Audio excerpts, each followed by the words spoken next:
Здравейте, добре дошли в завода за машини. Днес Никол ще ви покажем CrossFit комплекса Ранди, който е един доста интересен комплекс. Състои само от едно упражнение, също като Изабел, това е щангистското изхвърляне, само че в случая имаме много по-лесен комплекс от Изабел.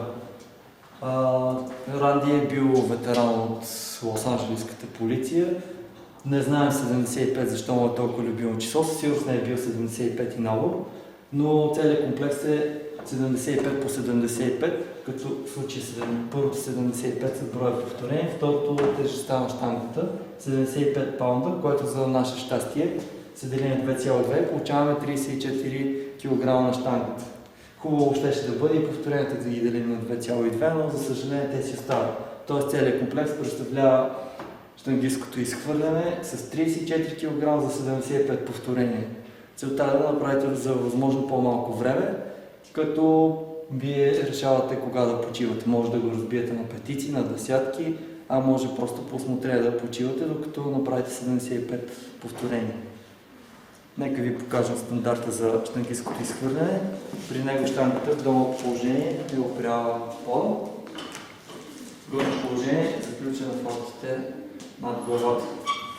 Другите условия са щангата да няма никакъв дълбир с тялото от кръста нагоре.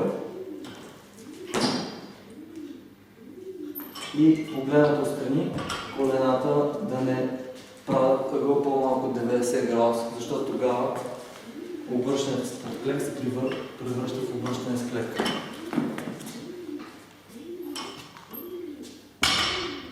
Разбира се, след като не е уточнено, вие може да обръщате и с клек, но това прави упражнението много по-трудно.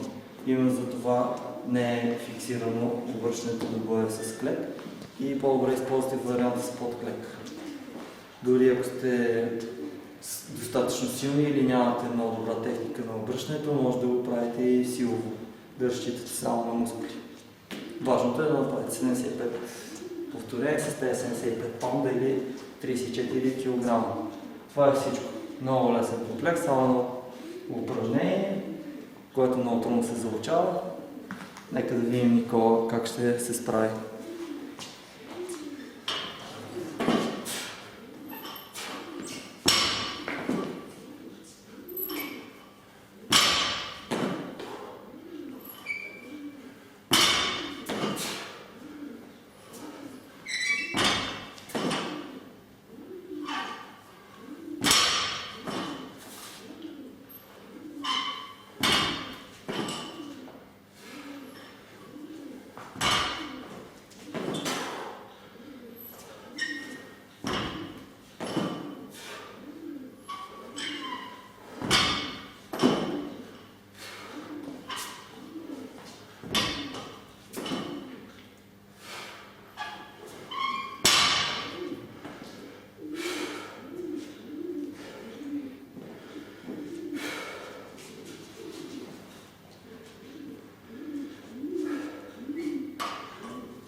Това беше Никола с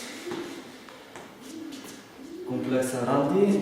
Разбира се, не го изчакваме до края да изкара 75 повторения, но мисля, че всички схванахте идеята. Може да погледнете статията, където пише с какви травми по-добре да не го правите, както и как да скалирате. Като в случая, ако сте достатъчно силни, ранди ви е лек или го изкарате дори наведнъж, може да увеличите килограмите на щангата. Или направо да идете на неговата сестра, образно казана Изабел, която е същото упражнение щангистко изхвърляне, но с 61 кг, вече доста по-сериозна тежест, но пък там повторете само 30. Варианти много. Скалирайте както ви е удобно, докато успеете да дадете много добро време на ранди. Нека да видим вашите времена по статията. Прочетете, има какво друго да научите, освен това, което ви показахме тук. Чао за днес!